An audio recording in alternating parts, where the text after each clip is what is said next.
காலையில 4 மணிக்கு ஒரு கால் ஒன்று வந்துச்சு. நானும் பதறி அடிச்சு என்னடா அப்படின்னு சொல்லி பார்த்தா, அம்மா கால் எடுத்தாங்க. அவங்க இன்னைக்கு ஹாஸ்பிட்டல் போகணுன்னு சொல்லி ட்ரிவியலுக்கு சொல்ல சொன்னாங்க. நான் மறந்துட்டேன்.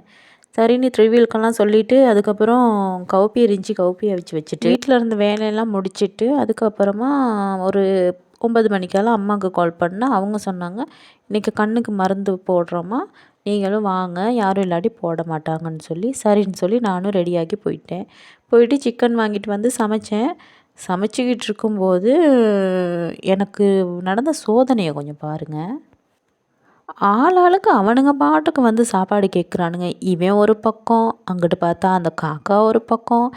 இவன் என்னடான்னா பக்கத்து வீட்டில் உள்ளவன்.